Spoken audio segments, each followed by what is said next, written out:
దేవునికి స్తోత్రం. రోజు మంది క్రైస్తవులు అందరూ జరుపుకునేది ఏంటండి?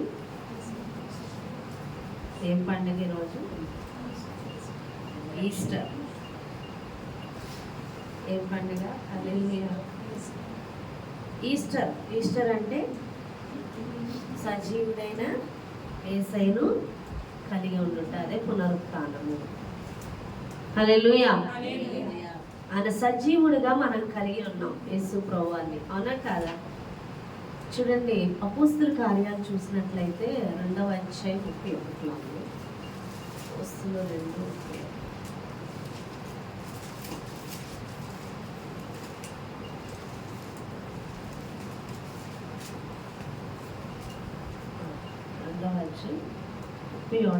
చూడండి, క్రీస్తు పాతాళంలో విడవబడలేదనియు ఆయన శరీరము కుళ్ళిపోలేదనియు దావీదు ముందుగా తెలుసుకొని ఆయన పునరుత్థానమును గూర్చి చెప్పెను. హల్లెలూయా.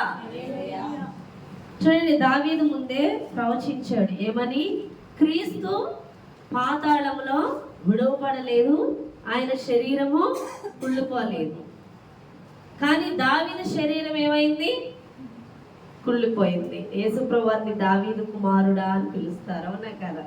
దావీదు వంశం నుంచి వచ్చాడని. కానీ దావీదు సమాధిలో కుళ్ళిపోయాడు, కానీ యేసుప్రభువారు సమాధిలో కుళ్ళిపోలేదు. ఎందుకంటే ఆయన సమాధిలో లేడు, ఆయన ఏమై ఉన్నాడు? తిరిగి లేచి ఉన్నాడు. హల్లెలూయా. మరణించాడు కానీ తిరిగి లేచి ఉన్నాడు. చూడండి, ప్రకటన 1వ అధ్యాయం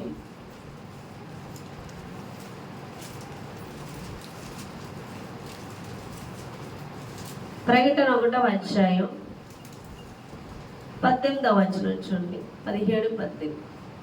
నేను మొదటివాడను, కడపటివాడను, జీవించువాడను, మృతుడినైతిని గాని ఇదిగో యుగయుగములు సజీవుడనై ఉన్నాను. మరియు మరణము యొక్కయు పాతాళ లోకపు యొక్కయు తాళపు చెవులు నా స్వాధీనంలో ఉన్నవి. హల్లెలూయా. నేను మొదటివాడను, కడపటివాడను, జీవించువాడను. హల్లెలూయా. మృతుడనైతిని గాని ఇదిగో యుగయుగములు సజీవుడనై ఉన్నాను. మరణము యొక్కయు పాతాళ లోకము యొక్కయు తాళపు చెవులు నా స్వాధీనములో ఉన్నవి. హల్లెలూయా. ఆయన మరణించాడు కానీ యుగయుగములు జీవిస్తున్నాడంట. హల్లెలూయా. మన యేసయ్య ఏమై ఉన్నాడు? సజీవుడై ఉన్నాడు, జీవించుచూ ఉన్నాడు. ఎల్లప్పుడూ మొదటివాడు ఆయనే, కడపటివాడు ఆయనే. పాతాళము, మరణము యొక్క తాళపు చెవులు ఆయన స్వాధీనంలో ఉన్నాయి. అలాగే మత్తయి సువార్త చూద్దాం. చూడండి, మత్తయి సువార్త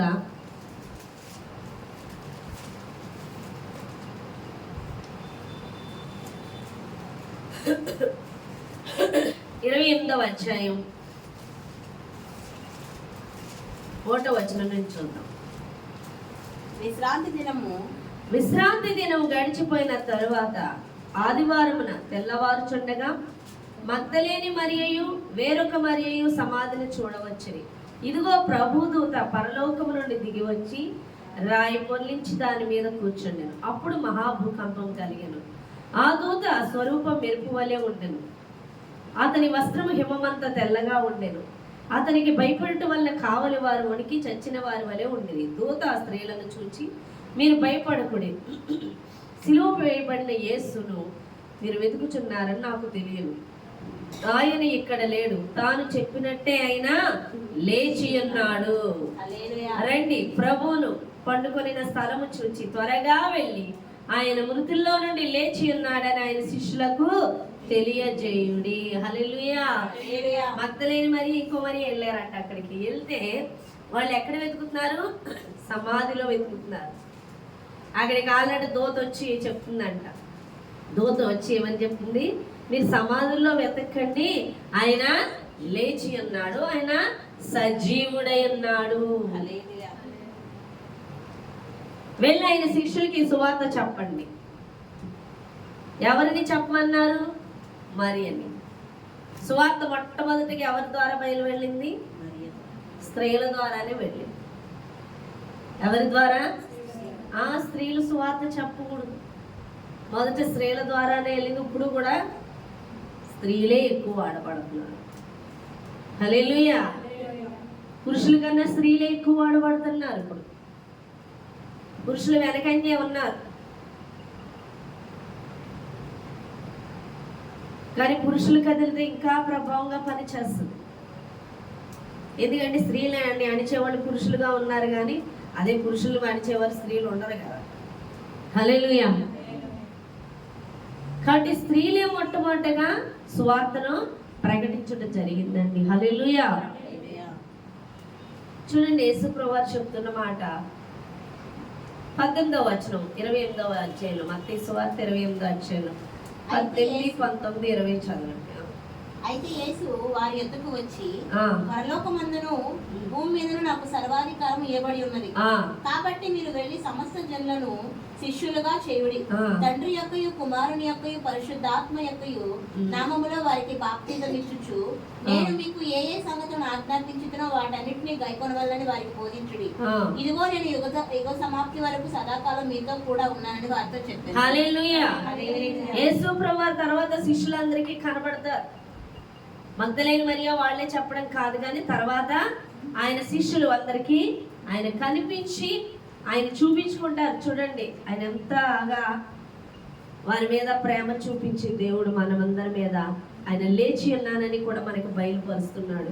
ఆయన ఏమని చెప్తున్నాడంటే, అయితే యేసు వారి యొద్దకు వచ్చి, పరలోకమందును భూమి మీదను నాకు సర్వాధికారం ఇయ్యబడి ఉన్నది, కాబట్టి మీరు వెళ్ళి సమస్త జనులను శిష్యులుగా చేయండి. భూమి మీద పరలోకమందు కూడా నాకు సర్వాధికారం ఇవ్వబడింది, కాబట్టి మీరు వెళ్ళి సమస్త జనులను నాకు శిష్యులుగా చేయండి.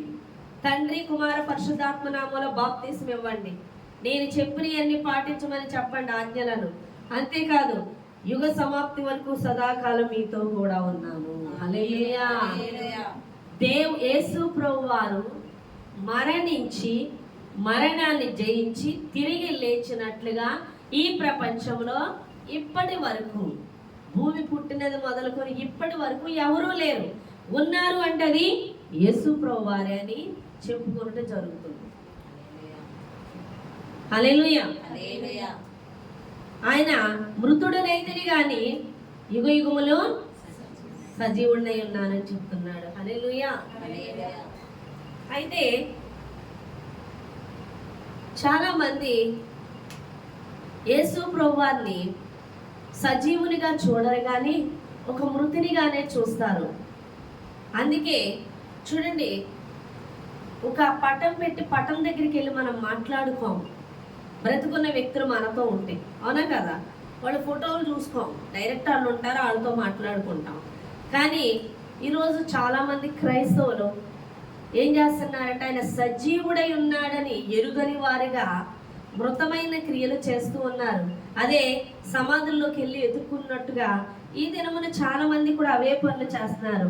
ఈరోజు ఈస్టర్ అయితే ఇప్పటి వరకు యేసు ప్రభువు శ్రమ పడినట్టుగా ఫీల్ అయ్యి ఈ దినాలన్నీ ఆయన శ్రమలు పడితే ఏడు చేశారు, అలాగే ప్రేమ విందులు చేసేసుకుంటారు, తర్వాత ఈరోజు ఈస్టర్ కూడా జరిపేసుకుంటారు, అయిపోయింది. ఈ పనులు ఆయన చెప్పలేదు. ఏం చెప్పాడు ఆయన అంటే, మరియా వచ్చి సమాధిలోకి వచ్చి తొంగి చూసి ఆయన లేకపోవడం చూసినప్పుడు అక్కడ దేవదూత ఉంది, ఆయన ఇక్కడ లేరు, ఆయన లేచి ఉన్నాడు. ఈ సువార్త చెప్పమంటే వాళ్ళు వెళుతూ ఉండగా చూడండి, ఆ వాక్యం ఉంటుంది 8వ వచనం, వారు భయముతోనూ, మత్తయి సువార్త 28:8 వచనంలో, వారు భయముతోనూ మహా ఆనందంతోనూ సమాధి యొద్ద నుండి త్వరగా వెళ్ళి ఆయన శిష్యులకు వర్తమానం తెలుప పరిగెత్తుచుండగా యేసు వారిని ఎదుర్కొని మీకు శుభమని చెప్పాను.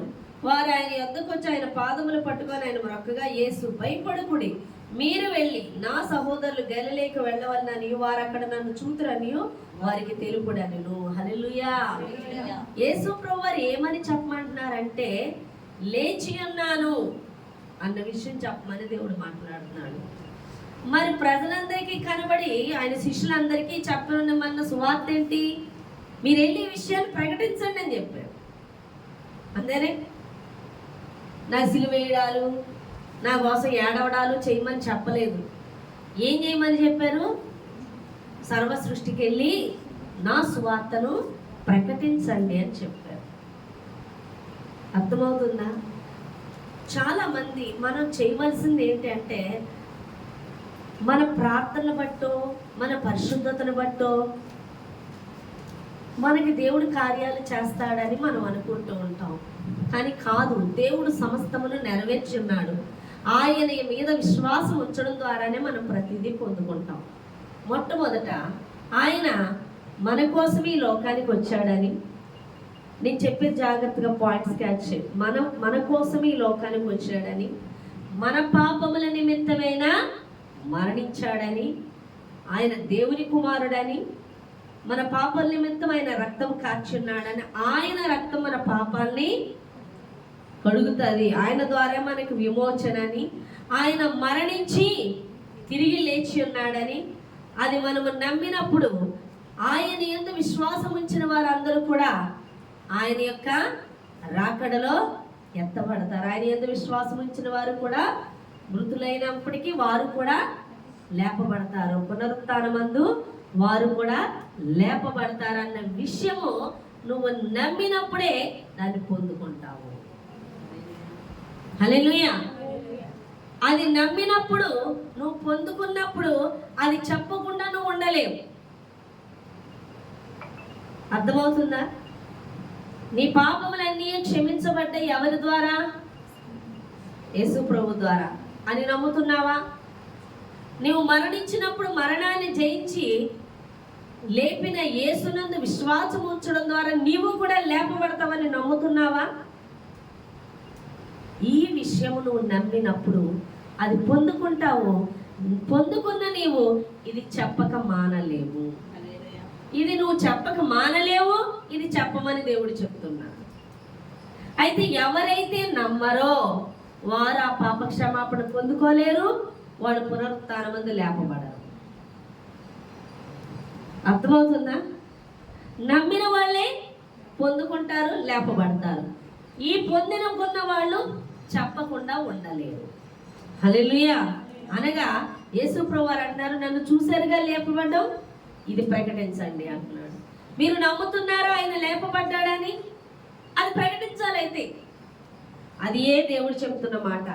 సర్వ సృష్టికి వెళ్ళి సువార్త చెప్పాలి. ఏంటా సువార్త అంటే, నా పాపములన్నీ కూడా ఆయన రక్తములో కడిగి వేయబడ్డాయి.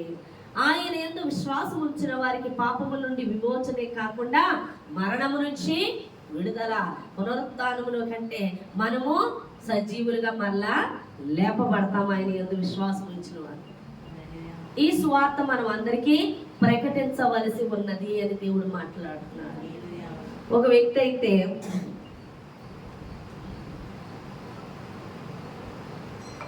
చూడండి, గిల్బర్ట్ వెస్ట్ అని ఒక వ్యక్తి ఉన్నాడంట. ఆయన మృతుల్లో నుండి యేసు ప్రభువారు లేపబడలేదు అన్న విషయాన్ని ఆయన ఏం చేశారంటే, శాస్త్రీయంగా అంటే ఒక పుస్తక రూపంలో రాయడానికి ఒక పుస్తక రూపంలో ఒక శీర్షికను రాసి అందరికీ ప్రకటిద్దామని చూశాడంట. చూసినప్పుడు యేసు ప్రభువారు ఆయన్ని దర్శించినప్పుడు ఏ వ్యక్తి అయితే యేసు ప్రభువారు తిరిగి లేవలేదని చెప్పాడో అదే వ్యక్తి యేసు ప్రభువారు తిరిగి లేచి ఉన్నారని మరింత బలంగా ప్రకటించాడు. హల్లెలూయా. ఎందుకు అలా ప్రకటించాడు అంటే, ఎవరైనా మన వాళ్ళు పెద్దవాళ్ళు ఎవరైనా చనిపోయారు అనుకోండి, ఎప్పుడైనా కనిపించారా? ఇంకా ఎప్పటికీ. కానీ ఈయన బ్రతికున్నారు కాబట్టి, సజీవుడు కాబట్టి ఆయన ఉన్నారు అన్న విషయాన్ని ఆయనకు బయలుపరిచారు. హల్లెలూయా. మీకు అర్థమవుతుందా? ఆయన ఉన్నారన్న ఉనికిని ఆయన బయలుపరుచుకున్నారు. గిల్బర్ట్ అయిన ఆయనకి హల్లెలూయా. గిల్బర్ట్ అయిన ఆయనకి హల్లెలూయా. ఎందుకు అంటే ఆయన బ్రతికి ఉన్నారు కాబట్టి ఆ విషయాన్ని బయలుపరుచుకున్నారు. మృతులైతే కనబరుచుకోలేరు, ఆయన సజీవుడు కాబట్టి ఆ వ్యక్తికి కనబరుచుకున్నారు. నేను సువార్త ప్రకటించడానికి వీళ్ళు హాస్పిటల్కి వెళ్తుండగా పరిచర్య చేస్తూ ఉండగా ఒక ఆమెకు కాలు తీసేసారంట. ఆమె దగ్గరికి వెళ్ళి సువార్త ప్రకటించినప్పుడు అలాంటి స్టేజ్లో ఉన్న వాళ్ళు యేసు ప్రభువుని మీద విశ్వాసం ఉంచుతారా? ఉంచలేరు. ఆల్రెడీ వాళ్ళు ఏదో కొంచెం తెలుసు యేసు ప్రభు అంటే అప్పుడప్పుడు ప్రార్థన చేసుకునేవాళ్ళు. కానీ అలాంటి వాళ్ళ దగ్గరికి వెళ్ళి సువార్త ప్రకటించినప్పుడు చెప్పేసి వచ్చేసారు. కానీ ఆమెకు ఆ మాటలు లోన పనిచేసి ఆమెకు ఇంకో కాలు కూడా చాలా బాధపోయి, ఒక కాలు తీసేసారు, ఇంకో కాలు కూడా తీసేసేటట్లుగానే ఉందంట. అబ్జర్వేషన్లో పెట్టారంట.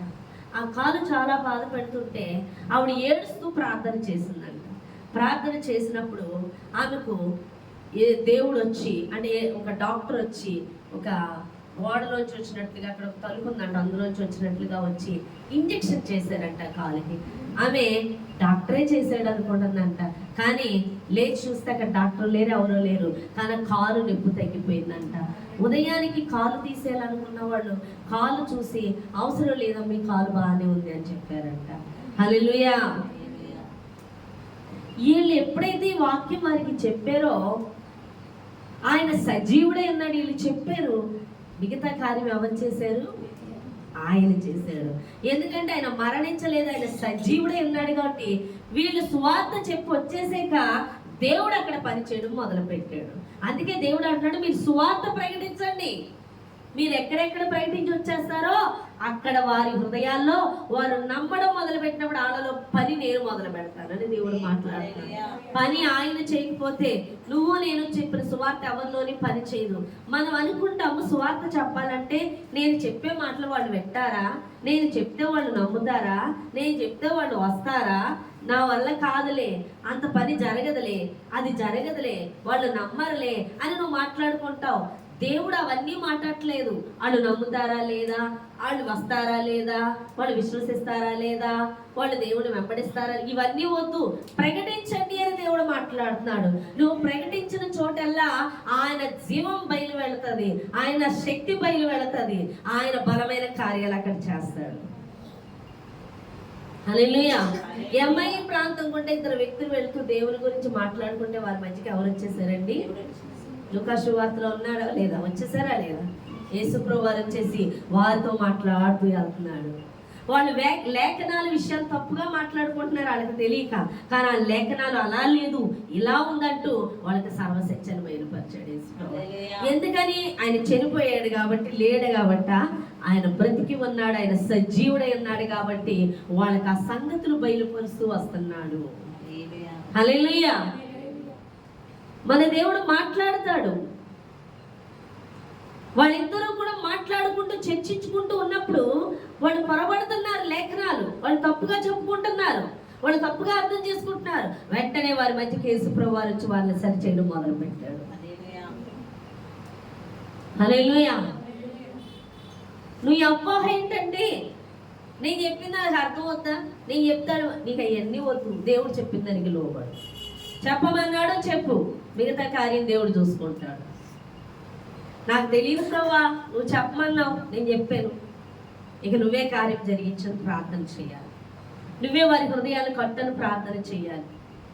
అంతేగాని నువ్వు అనుమానంతో వినర్లే, ఇప్పుడు ఎందుకులే, ఇప్పుడు అవసరమా, ఎందుకు లేవు, నువ్వు చెప్పడానికే ఉన్నావు. దేవుడు చెప్పమన్న మాటే నువ్వు సర్వ సృష్టికి వెళ్ళి సువార్తను ప్రకటించు అని చెప్తున్నాడు. ఎప్పుడైతే నువ్వు ఆ మాట వేస్తావో వాళ్ళకి అది తిరుగుతూ ఉంటే హృదయంలో ఒక్కొక్కరు అక్కడే విడిచిపెట్టేస్తారు. కానీ ఒక్కొక్కరు దాని గురించి ఆలోచిస్తున్నప్పుడు దేవుడు దర్శించడం మొదలు పెడతాడు. వాళ్ళని దేవుడు దర్శించడం మొదలు పెడతాడు. కొంతమంది వదిలేయచ్చు, కొంతమంది పట్టుకుంటారు. ఎప్పుడైతే వాళ్ళు ఆ మాటలు ధ్యానిస్తూ ఉంటారో వారితో దేవుడు పనిచేయడం మొదలు పెడతారు. మన స్తుతి కోడికి పాప వచ్చింది. ఆ బాబుకి ఏం తెలియదు, వస్తూ ఉంటుంది, దేవుళ్ళలోకి రావాలని ఆశ. వాళ్ళ కుటుంబస్తులు ఎవరో ఒప్పుకోరు, ఏదో మొన్న కుదిరింది, వచ్చింది అమ్మాయి. ప్రార్థన చెయ్యండి అంటే, అరే నువ్వేమన్నా కమిట్మెంట్ అవరా దేవునికి అని చెప్పాను అని చెప్పి వదిలేసాను. ఆ మాట చెప్పమన్నాడు, చెప్పాడు. ఎందుకు చెప్పానో తెలియదు, ఎందుకు చెప్పానో తెలియదు, చెప్పమన్నాడు, చెప్పాను. నేను చెప్పేసాక ఇంటికి వెళ్ళాక ఆ అమ్మాయి ఆలోచిస్తుంది. ఏమని అంటే, కమిట్మెంట్ అవ్వమన్నారేంటి అని ఆలోచిస్తుండగా దేవుని స్వరం వినిపించిందంట. ఏమనంటే నీకు రక్షణ కలుగబోచున్నది, నీ కుటుంబానికి రక్షణ కలుగబోచున్నది అని దేవుడు మాట్లాడాడంట.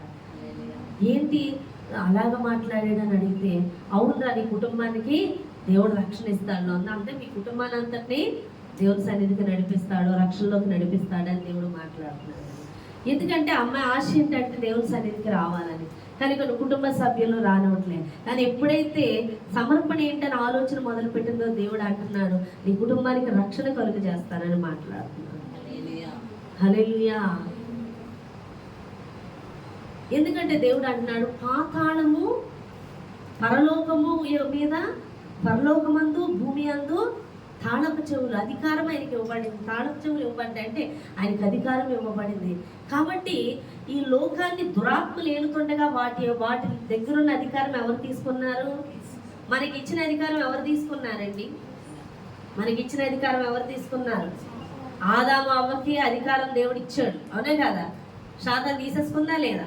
మరలా అధికారం యేసు ప్రభువు తీసుకొని మనకి ఇచ్చారు. ఇప్పుడు నాకు అధికారం పొందుకున్నాను పరలోకమందు భూమి మీద, కాబట్టి నా నామంలో మీరు బయలువెళ్ళి సువార్త చెప్పండి, మీరు భయపడొద్దు.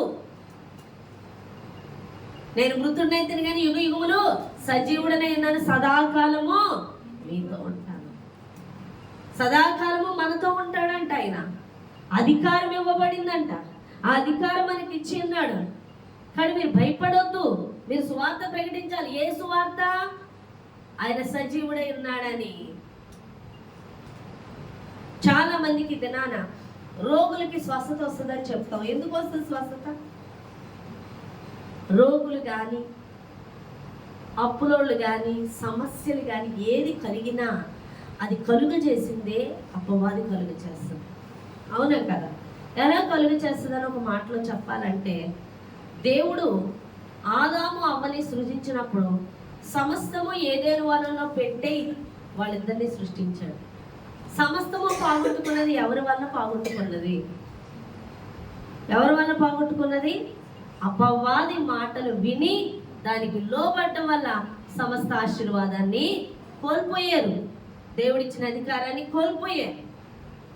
ఇప్పుడు దేవుడి యొద్దకి వచ్చినప్పుడు, ఇప్పుడు నీకు అధికారం ఇచ్చి ఉన్నాడు. ఇప్పుడు దేవుడు అంటున్నాడు ఎవరైతే యేసు యొద్దకు వస్తారో ఇప్పుడు మరలా ఆ యొక్క ప్రతి సమస్యల నుంచి వారు విడిపించబడతారు, వారు వల్ల ఆశీర్వదింపబడతారు. అంతేకాదు ఈ యొక్క సాతానికి లోబడ్డం వల్ల వాళ్ళ మీద ఏం దాడి చేస్తుంది? వాళ్ళ మీద సాతానే దాడి చేస్తుంది, రోగాల ద్వారా, అప్పుల ద్వారా, సమస్యల ద్వారా. నువ్వు ఎప్పుడైతే దేవుని సువార్తను ప్రకటించినప్పుడు వారు దేవునికి లోబడతారో అపవాది వారి నుంచి వెళ్ళిపోవడం జరుగుతుంది. అప్పుడు ఆ సమస్యల నుంచి వారికి విడుదల రావడం జరుగుతుంది. అందుకు నువ్వు సువార్త ప్రకటించాలి. ఈ లోక ప్రజలందరూ దేని చేత బాధింపబడుతున్నారు? అపవాది చేత బాధింపబడుతున్నారు. వారు దేనితో బాధింపబడుతున్నారన్నా దానికి కారణం అది అపవాది నుంచి వచ్చిందే. ఎందుకు అపవాది నుంచి వస్తుందంటే వాళ్ళు అపవాదికి లోబడుతున్నారు. ఏదో ఒక విషయంలో శాతాన్ని వాళ్ళు ప్రలోభ పెడుతుంది. నేను పాపం చేయలేదే,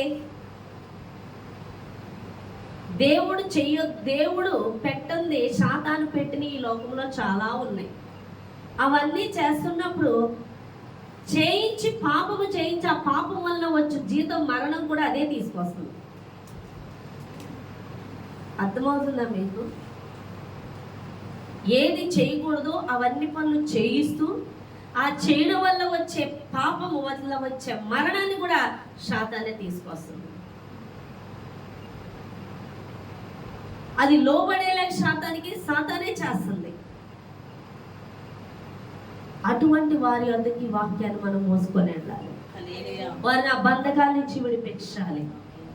చీకటి వద్దకి వెలుగు తీసుకొని వెళ్ళాలి. చీకటిలో ఉన్న వాళ్ళకి ఇది చీకటి అంటే అర్థం కాదు. వెలుగు వచ్చినప్పుడే చీకటి అంటే ఏంటో వెలుగు వచ్చినప్పుడే అర్థమవుతుంది. హల్లెలూయా. కాబట్టి చీకటిలో ఉండి చీకటి ఏంటో చూపిస్తే వాళ్ళకి అర్థం కాదు, కానీ వెలుగును చూపించినప్పుడు వాళ్ళు చీకటిలో నుండి ఈజీగా బయటికి రాగలుగుతారు. అవునా కదా? చీకట్లో ఉండి చీకట్లోంచి బయటికి రండి అంటే వాళ్ళకి ఏం తెలియదు ఎటు రావాలో, అవునా కదా? నువ్వే వెలుగు చూపించి ఇటు రండి అంటే ఆ వెలుగు యొద్దకు రాగలుగుతావు. హల్లెలూయా. కాబట్టి చీకటిలో ఉన్న వారికి నువ్వేం చూపించాలి? వెలుగును చూపించాలి. అందుకే నువ్వు యేసును చూపించాలి, ఆ యేసును ప్రకటించాలి. ఆ యేసు సజీవుడని, ఆయన నీ కొరకు, నీ పాపముల కొరకు, నా పాపముల కొరకు మరణించాడని, ఈ పాపముల బట్టే శాతానికి మన మీద అధికారం ఉందని, ఆ అధికారాన్ని బట్టే మనల్ని హింసిస్తున్నాదని, ఆ హింస నుంచి మనం విడుదల పొందుకోవాలంటే, ఆ పాపం నుంచి విడుదల పొందుకోవాలి. ఆ పాపముల నిమిత్తమే, మన పాపముల నిమిత్తమే ఆయన రక్తం కార్చాడని, ఆయన రక్తంలో మన పాపాలు కడుక్కుంటేనే మనకి శాతాన్ని అధికారం ఉండదు, పాపం అధికారం ఉండదు. ఆయన మరణము నుంచి తిరిగి లేచి ఉన్నాడని నమ్మితేనే రేపొద్దున మనం కూడా లేపబడతాం అన్న విషయము బయలుపరచవలసి ఉన్నది. అందుకే ఈ రెండు విషయాలు దేవుడు చెప్పమని యేసుప్రభువు వారు ప్రకటించమని చెప్తున్నారు. ఆయన సమాధిలో లేడు, లేచి ఉన్నాడు. ఎందుకు మరణించి ఉన్నాడు? ఎప్పుడు లేచి ఉన్నాడు? ఆయన 3వ దినమున లేచి ఉన్నాడు. ఆయన సజీవుడై ఉన్నాడు. ఈ సువార్త ప్రకటించమని దేవుడు చెప్తున్నాడు. హల్లెలూయా. చాలా మంది సువార్త ప్రకటించరు, వినేస్తుంటారు విపరీతంగా వాక్యం, సువార్త ప్రకటించరు. కానీ దేవుడు అంటున్నాడు, చూసినది ప్రతిదీ కూడా ప్రకటించమని దేవుడు చెప్తున్నాడు. పౌలు అంటున్నాడు ఏమని? అయ్యో, సువార్త ప్రకటించకపోయినా ఎడలా నాకు శ్రమ. అపోస్తలులు అంటారు, మేము చూచిన వాటిని, మేము విన్న వాటిని, మేము కన్న వాటిని చూడకుండా మేము ఉండలేకపోతున్నాం. ఆయన ప్రేమ మమ్మల్ని బలవంతం చేస్తుంది ప్రకటించమని అని చెప్తున్నారు పేతురాళ్ళు. హల్లెలూయా. చూసినవి మేము చెప్పకుండా ఉండలేమంటున్నారు. చూసినవి చెప్పకుండా ఉండలేవు. ఆయన మరణించింది మన కొరకేని, మనల్ని విడిపించడం కొరకేని. ఆయన సమాధిలో లేడు, తిరిగి లేచి ఉన్నాడని మేము చూసాము. అది ప్రకటించకుండా ఉండలేకపోతున్నాను దేవుడు మాట్లాడుతున్నాడు. ఈ రోజు అడుగుతున్నాను, నువ్వు నిజంగా నీ పాపముల నిమిత్తమే యేసుప్రభువు వారు మరణించారని సిలువలో నమ్ముతున్నావా? ఆయన తిరిగి లేచి ఉన్నారని నమ్ముతున్నావా? నువ్వు నమ్మితేనే పరలోక రాజ్యంలో ఉంటావు. నువ్వు నమ్మితేనే పాపముల నుంచి కడగబడతావు. నువ్వు నమ్మలేదనుకో, ఆ పాపముల నుంచి నువ్వు కడగబడవు, నువ్వు పరలోక రాజ్యం చేర్చబడవు. నువ్వు నమ్ముతున్నావా? చెప్పండి, నమ్ముతున్నారా? మన పాపల నిమిత్తం యేసుప్రభువు వారు మరణించారని నమ్ముతున్నారా? ఆయన మరణాన్ని జయించి తిరిగి లేచి ఉన్నారని నమ్ముతున్నారా? మరి మీరు నమ్మితే దాన్ని ఎందుకు ప్రకటించకుండా ఉంటున్నారు? అర్థమవుతుందా? నమ్మితే ప్రకటిస్తారు. మీరు నమ్మినప్పుడు పొందుకుంటారు. అదేవిధంగా పొందుకున్న వాళ్ళు పొందుకున్నది ఇతరులకి చెప్పకుండా ఉండలేరు, ప్రకటిస్తారు. నమ్మలేదా? ప్రకటించు. నువ్వు ఏదన్నా విషయాన్ని, అద్భుతాన్ని, ఆశ్చర్యాన్ని చూసినప్పుడు చెప్పకుండా ఉండలేవు. అదంత పెద్ద సుత్తిలే అన్నప్పుడు నువ్వు చెప్పు ఎవరికి. అది నిజము, నీకు ఆశ్చర్యాన్ని కలిగించింది, నువ్వు పొందుకున్నావంటే అది నువ్వు ఖచ్చితంగా ప్రకటించకుండా ఉండలేవని దేవుడు మాట్లాడుతున్నాడు. అందుకే మీరు చూశారుగా, మీరు నమ్ముతున్నారుగా సమాధిలో లేడని, ఈ విషయాన్ని నేను ప్రకటించండి అని దేవుడు మాట్లాడుతున్నాడు. హల్లెలూయా. ప్రకటించాలి ప్రతి ఒక్కరూ. అది నా బాధ్యత ఉన్నది. నువ్వు ఎంత ప్రకటిస్తుంటావో అంతగా దేవుని కార్యాలు మొదలవుతాయి. నువ్వు కావుడికి వాళ్ళ కూతురు వేసే నమ్ముకుంటుంది, వాళ్ళ అమ్మ అస్సలు నమ్మదు. ఆమెకు ఊరికినే జస్ట్ పడిపోయిందంట, కాలు చాలా ఇదైపోయి కుళ్ళిపోయినట్టు అయిపోయి తీసేస్తారని చెప్పారండి. బీద వాళ్ళే, కానీ దేవుని దగ్గరికి రాదు. ఆ రోజు చాలా బాధ కలిగి ఏడ్చేసిందంట. యేసయ్యా నాకు ఈ కాలుని స్వస్థపరచని ఏడ్చేసిందంట. ఏడ్చేసినప్పుడు ఆ రాత్రి కాలం యేసుప్రభువు వారే, అంటే ఎలా అంటే ఆ ఫోటోలు అయ్యి చూస్తారు కదా, జస్ట్ అందరూ కూడా ఫోటోలు పెట్టడం అయ్యి చూస్తారు కాబట్టి అదే ఊహించుకుంటారు, ఊహా చిత్రం. యేసుప్రభువు వారు చాలా ప్రేమమయుడు. ఎంతసేపు ఆయన నీకు కనబరుచుకోవడానికి చూస్తారు. ఆయన ఏంటో బయలుపరుచుకోవడానికి చూస్తారు. ఆమె యేసుప్రభువు వారిని ఎలా చూసింది ఆ ఫోటోలో, అలాగే యేసుప్రభువు వారు వచ్చి ఆమె కాలుని ఎంట ముట్టి స్వస్థపరిచారంట. ఆమె ఉదయాన్ని లేచి చెప్తుంది, నన్ను యేసుప్రభువు వారే స్వస్థపరిచారు. యేసుప్రభు వారు వచ్చి డైరెక్ట్ స్వస్థపరిచారు. మనం ఎన్నో ప్రార్థనలు చేస్తూ ఉంటాం, మనకి స్వస్థత వస్తుంది, అవునే కదా, దేవుడే స్వస్థపరిచాడని చెప్తాం. కానీ ఒక్కోసారి అలాంటి వాళ్ళు చెప్పిన దర్శనాలకి చాలా మంది అనుకుంటారు, అబ్బా వాళ్ళకి నయ్యం, యేసుప్రభు వారే వచ్చి ముట్టి స్వస్థపరిచినట్టు చూపించాడు, మనకి కూడా అలా చూపించవచ్చు కదా అనుకుంటాం. మీకు విషయం తెలుసా, దేవుడు చాలా గొప్పవాడు. దేవుడు ఎలా ఎవరిని దర్శించాలో ఆయనకి తెలుసు. దర్శించినంత మాత్రాన ఆయన దర్శించాడని మనం దర్శించలేదని అర్థం కాదు. ఆమెకు స్వస్థత వచ్చిందనుకో, ఎవరి వల్ల వచ్చిందో ఆమెకు గ్రహించలేని మైండ్ ఆవిడ, అవునా కదా. ఆ స్వస్థత ఎవరి వల్ల వచ్చిందో అనుకోవచ్చు. యేసు ప్రభు వారి గ్రహింపు కొరకు ఆయన్నే వచ్చి స్వస్థపరిచినట్లుగా చూపించాడు. వాళ్ళ అవగాహన చాలా తక్కువ కాబట్టి ఆయన్నే వచ్చి ముట్టి స్వస్థపరిచినట్లుగా దేవుడు చూపించాడు. నీకు ఏదీ లేదు, ఒక యేసు మాత్రమే స్వస్థపరచగలడు అన్న నమ్మకం ఉన్నప్పుడు నువ్వు ప్రార్థన చేసినప్పుడు స్వస్థ వచ్చేస్తుంది. అది యేసు ప్రభు ముట్టేనే వస్తుందని కాదు, నువ్వు ప్రార్థన చేసినప్పుడు నీకు వాడు చెప్తున్నాడు, నువ్వు నమ్మినప్పుడు నేను ఎప్పుడో సిలువలో నిన్ను స్వస్థపరిచేశాను, నా దెబ్బలు నిన్ను స్వస్థపరిచేసే అన్న వాక్యాన్ని నమ్మినప్పుడు అక్కడ స్వస్థ వచ్చేస్తుంది. ఆయన వచ్చి ముట్టక్కర్లేదు, ఎందుకంటే అక్కడ అవగాహన లేదు వాళ్ళకి, ఎవరు స్వస్థపరిచారో తెలియదు. కానీ ఇక్కడ నీకు తెలుసు కాబట్టి ఇక్కడ నీకు కనిపించలేదు. నువ్వు వాళ్ళకి చెప్పినప్పుడు దర్శనాలు నువ్వు చిన్నపిల్లల లెవెల్కి వెళ్తాను అనుకో, వాళ్ళకి దేవుడే తెలియదు, దేవుడి దగ్గరికి రానోళ్ళు, వాళ్ళని దేవుడి దగ్గరికి ఆ మార్గంలోకి నడిపించడం కొరకు ఆయన రూపంలో కనబడిపోయి ఆయన స్వస్థపరుస్తున్నాడు.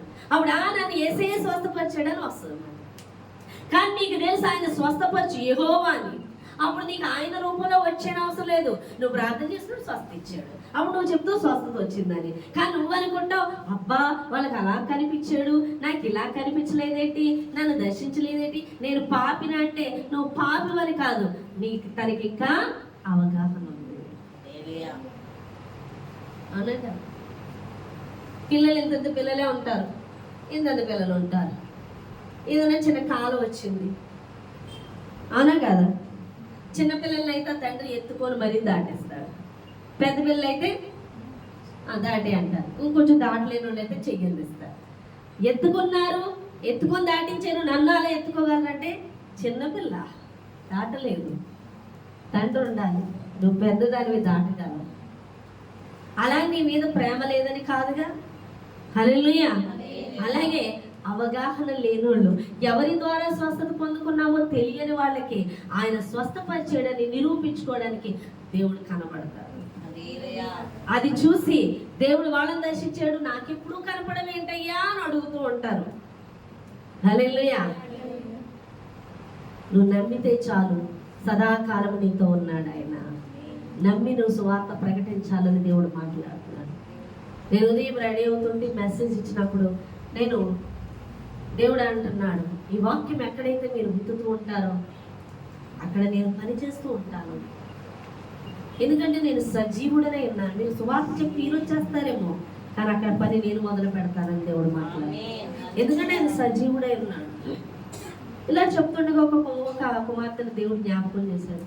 తను సువార్త ప్రకటించాలి, తను చాలా సమస్యల్లో ఉంది, సమస్యల వైపే చూస్తుంది. నీ సమస్యల నుంచి నిన్ను విడిపించాలంటే మొట్టమొదటి నువ్వు సువార్త ప్రకటించాలి. దేవుడు మాట్లాడుతున్నాడు.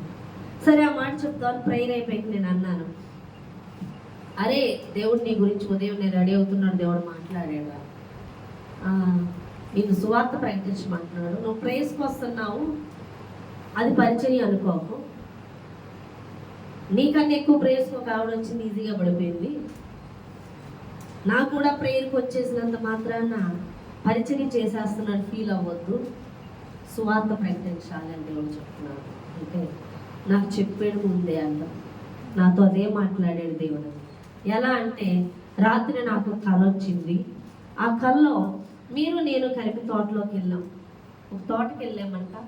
ఆ తోటలో జాంకాయ చెట్టు ఉంది, పెద్ద పెద్ద కాయలు. అవి బుట్ట నిండా కోసుకొచ్చి నేను మీకు ఇస్తున్నాను. హల్లెలూయా. తోట అంటే ఏంటి? పరిచర్య. అక్కడ చెట్టు నిండా కాయలు అంటే జాంకాయలు, ఆత్మలో అంతే చేంజ్ చేస్తుంది. హల్లెలూయా. దేవుడు ముందే చూపించాడని నాకు తెలియదు. నేను ఉదయం వెళ్ళి నేను చెప్తున్నాను, దేవుడు నేను సువార్త చెప్పమంటున్నాడు. హల్లెలూయా. నన్ను ఇంకని దేవుడు చూపించాడుగా, పరిచయం చేయమని, సువార్త ప్రకటించమని, ఆత్మలు అప్పగిస్తానన్నాడుగా. నువ్వు అది చేసినప్పుడే దేవుడు కదులుతాడు. మీరు ఇతరులోకి ఈ జీవం కలిగిన దేవుని సువార్తను ప్రకటించినప్పుడే మీరు లోతైన అనుభవంలోకి వెళ్తారు. చాలా మంది అనుకుంటారు, నేను సువార్త ప్రకటించాలంటే బాగా వాక్యం చదివేయాలి, బాగా ప్రార్థన చేసేయాలి, బాగా ఇదైపోవాలనుకుంటారు. లేదు, దేవుడు చూసినట్లుగా చెప్పమన్నాడు. నేను పరిచర్యకి రాకముందు, నాకేం తెలియకముందు నేను ఏది విన్నానో అది వెళ్ళి చెప్పేసేదాన్ని. ఎవరికి చెప్పాలో ఆశతో అందరికీ వాళ్ళకి చెప్పేసేదాన్ని, తీసుకెళ్ళిపోయేదాన్ని కూడా వాళ్ళ దగ్గరికి. చూశాడు దేవుడు, గొప్ప పరిచర్య అప్పగించాడండి. హల్లెలూయా. కొంతమంది సువార్త చెప్పడానికి నిరాకరిస్తారు, సువార్త చెప్పరు, వాళ్ళ అనుకూల సమయం చూసుకుంటారు. దేవుడు అంటున్నాడు, ఇప్పుడే నువ్వు సువార్తను ప్రకటించాలి. సమాధుల గురించి, క్రీస్తు శిలువలో 7 మాటలు ఈ చెప్పుకుండా ఉండడానికి కాదు. నువ్వు నమ్మేవా? క్రీస్తు రక్తము నిన్ను కడిగిందని, నీ పాపం నుంచి విడిపించిందని, మరణానికి పాత్రుడమైన నిన్ను మరణము నుంచి విడిపించి పరలోక రాజ్య సంబంధిగా నేను మార్చిందని నమ్మేవా? ప్రకటించాలంటే ఈ సువార్తను. నువ్వు ఎప్పుడైతే ప్రకటిస్తుంటావో అప్పుడే ఆత్మీయ లోతు ఎదుగుతావు. నువ్వు ఎప్పుడైతే విస్తారంగా ఆత్మనికి సువార్త ప్రకటిస్తుంటావో అప్పుడే నువ్వు దీవించబడతావు అని దేవుడు మాట్లాడుతున్నాడు. హల్లెలూయా. అంతవరకు నువ్వు దీవించవాడు.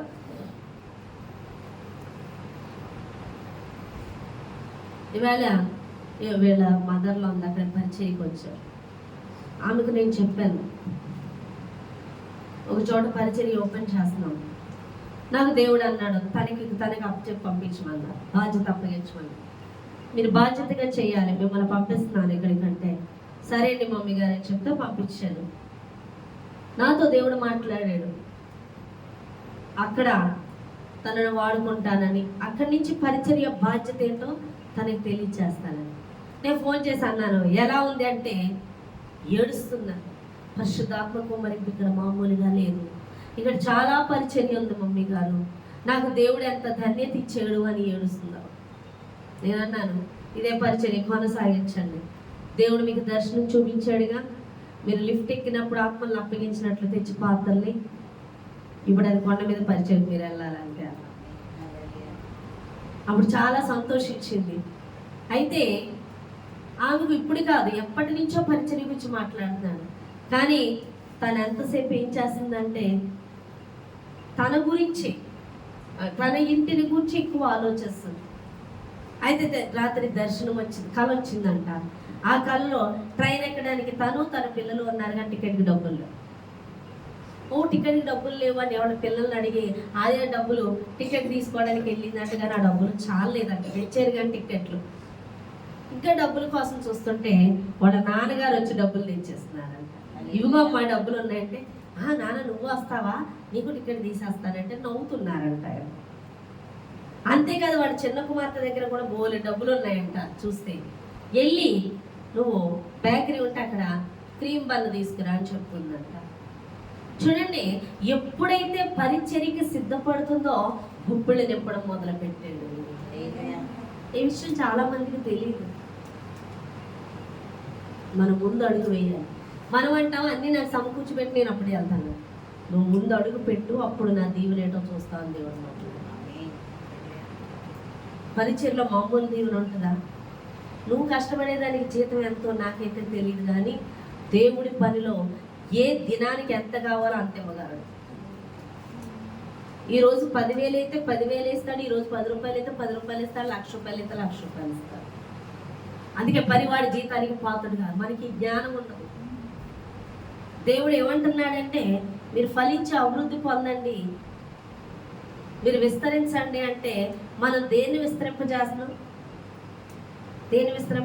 చూడండి, మనుషుల్ని నింపుతున్నాం కానీ క్రీస్తుని నింపట్లేదు మనుషుల్లోకి. హల్లెలూయా. ఎవరు ఫలిస్తారు? క్రీస్తులో ఉన్నవాళ్ళు ఫలిస్తారు.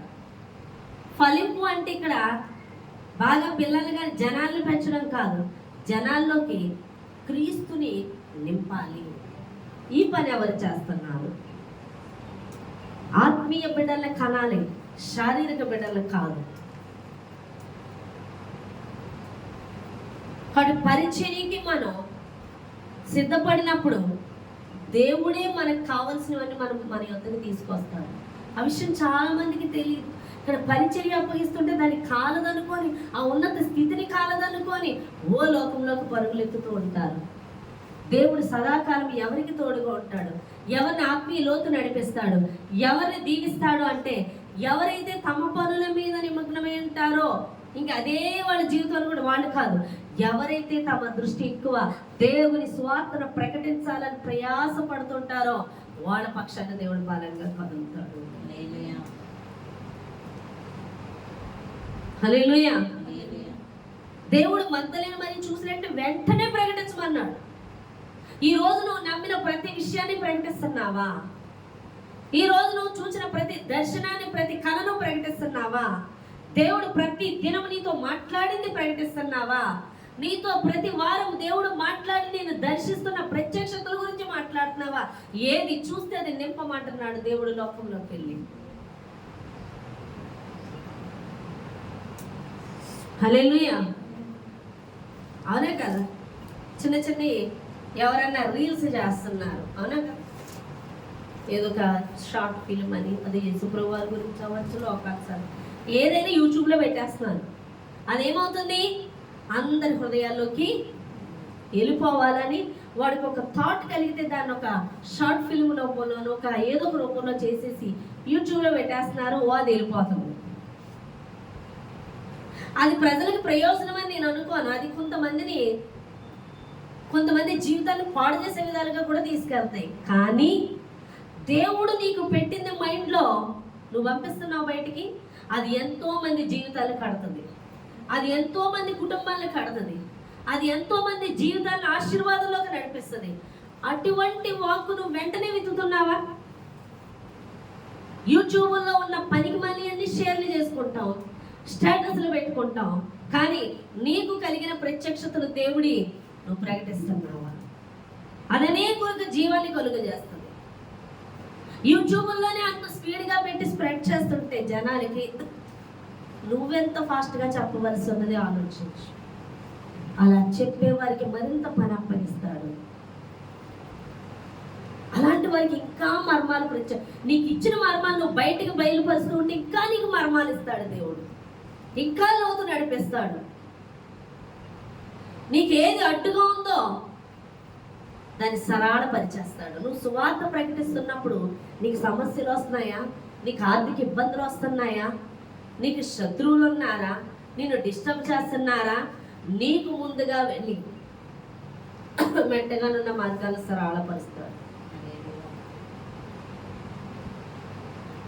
అర్థమవుతుందా? మీ మార్గాలు ఎలా చేస్తాడు? మీరు నడవడానికి వీలుగా చేసేస్తాడు. అంటే ఏంటి అర్థం? ఆ సమస్య నుంచి విడిపిస్తాడు. ఎందుకంటే నీ సువార్త ప్రకటనకి అవి ఆటంకంగా ఉండకూడదని నీ పక్షాన పనిచేస్తాడు. నీ సమస్యలు తీర్చేయమని అడుగుతున్నావు, తీర్చేస్తే నువ్వు చేసేది ఏంటి? తినడం, పడుకోవడం, నీ పని చూసుకోవడమా? కాదు. నువ్వు దేవుని పని చేస్తున్నప్పుడు ఇటు నీ పని కదిలిపోతుంది, అక్కడ నీ కట్టుకొచ్చే ప్రతి కట్టు ఆటంకమో తొలగిపోతుంది. నేను విడిచిపెట్టడం. నువ్వు తెచ్చుకున్న దానికన్నా, నువ్వు ఉన్న దానికన్నా సమృద్ధి, సంతోషం దేవుడిస్తాడు. ఏమైనా అర్థమవుతుందని చెప్పేది? హల్లెలూయా. కాబట్టి దేవుడు ఎందుకు అంటున్నాడు? ఆయన పోషించిన పోషణకర్తగా ఉన్నాడు, ఆయన ఆశీర్వదించువాడిగా ఉన్నాడు. స్వస్థత ఆయనలో ఉంది, విడుదల ఆయనలో ఉంది, జీవం ఆయనలో ఉంది, ఐశ్వర్యం ఆయనలో ఉంది, సమృద్ధి ఆయనలో ఉంది, సమృద్ధి జీవం ఆయనలో ఉంది. అన్నీ ఆయనలోనే ఉన్నాయి. ఆయన్ని గురించి నువ్వు ప్రకటిస్తున్నప్పుడు అవన్నీ నువ్వు పొందుకుంటావని దేవుడు మాట్లాడుతున్నాడు. సువార్తను నువ్వు ప్రకటిస్తున్నప్పుడు ఆయన స్వస్థతే కానీ, ఆయన నిత్య జీవమే కానీ, ఆయన సమృద్ధి కానీ ఎవ్రీథింగ్ నువ్వు పొందుకుంటావు. నువ్వు ఆయన ప్రకటించట్లేదా? అన్ని మౌనంగా వింటున్నావా? నువ్వు ఆహారం ఇంట్లో వండుకొని కుళ్ళబెట్టుకుంటే ఏమన్నా ఉపయోగం ఉంటుందా? చెప్పండి. వాటర్ నిండిపోయింది, కింద వాడుకోకపోతే ఇంకో వాటర్ నింపుతాం ఆ పైన ట్యాంకులో. ఆ ట్యాంకులో నీళ్ళు కింద వాడేసుకుంటూ ఉంటే పైన నీళ్లు నింపుతారు. నీళ్ళు అలాగే ఉంచి ట్యాప్ కింద తిప్పకుండా అలాగే ఉంచేస్తే నింపబడుతుందా? నీవు తెలుసు, దేవుడు నీతో మాట్లాడిన ప్రతిదీ పంచుకుంటూ ఉంటే నిన్ను ఇంకా నింపుతూ ఉంటాడు. నువ్వు ఎంత నింపబడుతుంటావో అంత ఆశీర్వాదంతో నింపబడతావు. నీకు ఎన్ని ప్రత్యక్షతలు వస్తుంటాయో అంత ఆశీర్వాదం కూడా వస్తూ ఉంటుంది. నువ్వు అదే ఆశీర్వాదంతో కాదు, నువ్వు ఎంత పని ఎక్కువ చేస్తావు అంత జీతం వచ్చినట్లుగా, నువ్వు ఎంత దేవుడిని విత్తుతూ ఉంటావో అంత పైనుంచి నింపబడుతూ ఉంటావు. నువ్వు ఎంత నింపబడుతూ ఉంటావో అంత ఆశీర్వాదం వస్తూ ఉంటుంది. ఈ విషయాలు ఎవరికీ తెలియదు. దేవుణ్ణి అడుగుతూ ఉంటారు, ప్రభువా నేను ఎలానయ్యా సువార్త చెప్పడానికి? సువార్త చెప్పడానికి అడగడం ఎందుకు? నువ్వు గ్రహించిన ప్రతి విషయాన్ని ప్రకటించడమే పని. అది చేయమనే దేవుడు చెప్తున్నాడు. హల్లెలూయా. మీరు చూసిందల్లా ప్రకటించమంటున్నాడు సువార్త. అది ప్రకటించవలసిన బాధ్యత మనదై ఉన్నదని దేవుడు మాట్లాడుతున్నాడు. కాబట్టి యేసు అంటే ఈవేళ పునరుత్థాన దినం అని చెప్పుకొని పండగలు చేసుకొని బిర్యానీలు వండుకోవడం కాదు. లేచేయడని తెలిసిన మరుక్షణం వాడు పండగ చేసుకోవడానికి వెళ్ళలేదు, ప్రకటించడానికి బయలుదేరాడు. ఆ క్షణమే సమాధి గురించి ప్రకటించుకుంటానే బయలుదేరిపోయాడు. అర్థమవుతుందా? హల్లెలూయా. ఈ దినాన్ని నీకు తెలిసిన ప్రతి విషయాన్ని ప్రకటించుకుంటూ బయలుదేరు. దేవుడు నీకు తోడుగా ఉంటాడు, నీ మార్గాలన్నీ సరళపరుస్తాడు. హల్లెలూయా. ఇంకనూ నీవు లోతైన ఆత్మీయ సమృద్ధిలోకి వెళ్తావు, సమృద్ధి అయిన జీవనంలోకి వెళ్తావు. వాడి సువార్త ప్రకటించకపోతే అయ్యో నాకు శ్రమ అంటున్నాడు అపోస్తలుడు. వాడి సువార్త ప్రకటించాలని దేవుడు మాట్లాడుతున్నాడు. ఈ చిన్న మాటలు దేవుడు దీవించి ఆశీర్వదించును గాక. ఆమేన్. ప్రార్థన చేద్దామండి.